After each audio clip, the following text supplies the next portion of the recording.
Al cabo de 2 horas, cuando la conversación empezaba a languidecer, Amparo aprovechó un descuido de Amaranta y le entregó una carta a Rebeca.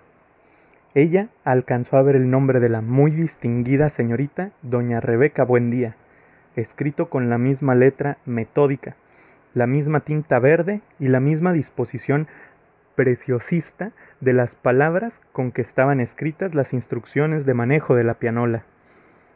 Y dobló la carta con la punta de los dedos y se la escondió en el corpiño, mirando a Amparo Moscote con una expresión de gratitud sin término ni condiciones, y una callada promesa de complicidad hasta la muerte. La repentina amistad de Amparo Moscote y Rebeca Buendía despertó las esperanzas de Aureliano. El recuerdo de la pequeña Remedios no había dejado de torturarlo, pero no encontraba la ocasión de verla.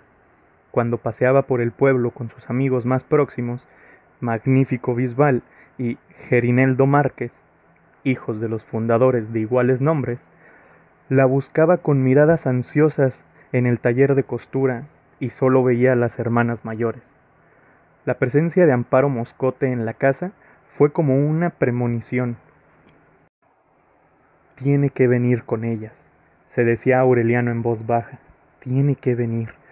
Tantas veces se lo repitió y con tanta convicción que una tarde en que se armaba en el taller un pescadito de oro, tuvo la certidumbre de que ella había respondido a su llamado.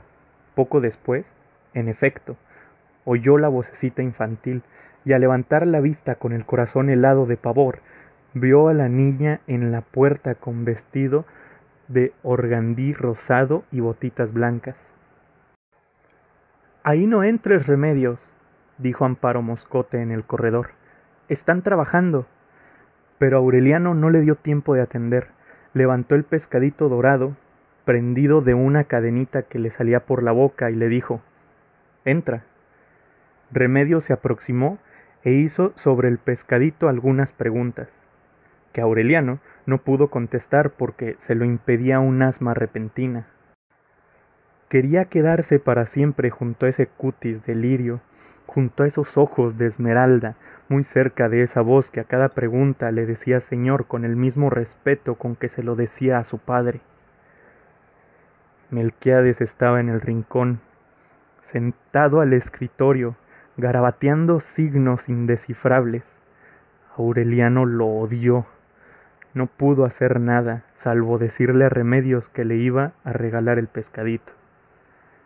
Y la niña se asustó tanto con el ofrecimiento que abandonó a toda prisa el taller. Aquella tarde perdió Aureliano la recóndita paciencia con que había esperado la ocasión de verla. Descuidó el trabajo, la llamó muchas veces en desesperados esfuerzos de concentración, pero Remedios no respondió. La buscó en el taller de sus hermanas, en los visillos de su casa, en las oficinas de su padre, pero solamente la encontró en la imagen que saturaba su propia y terrible soledad. Pasaba horas enteras con Rebeca en la sala de visitas, escuchando los valses de la pianola. Ella los escuchaba porque era la música con que Pietro Crespi la había enseñado a bailar.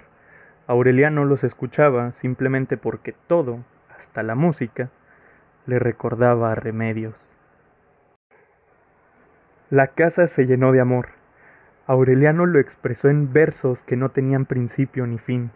Los escribía en los ásperos pergaminos que le regalaba Melquiades, en las paredes del baño, en la piel de sus brazos, y en todos aparecía Remedios transfigurada. Remedios en el aire soporífero de las 2 de la tarde. Remedios en la callada respiración de las rosas. Remedios en la clepsidra secreta de las polillas. Remedios en el vapor del pan al amanecer. Remedios en todas partes y remedios para siempre. Rebeca esperaba el amor a las 4 de la tarde bordando junto a la ventana. Sabía que la mula del correo no llegaba sino cada 15 días, pero ella esperaba siempre. convencida de que iba a llegar un día cualquiera por equivocación.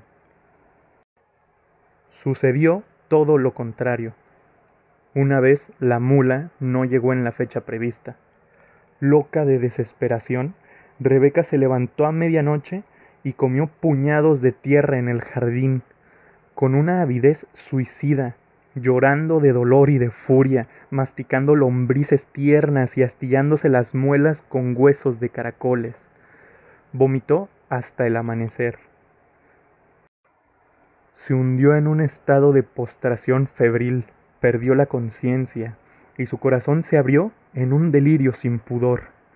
Úrsula, escandalizada, forzó la cerradura del baúl y encontró en el fondo, atadas con cintas color de rosa, las 16 cartas perfumadas y los esqueletos de hojas y pétalos conservados en libros antiguos y las mariposas disecadas que al tocarlas se convirtieron en polvo.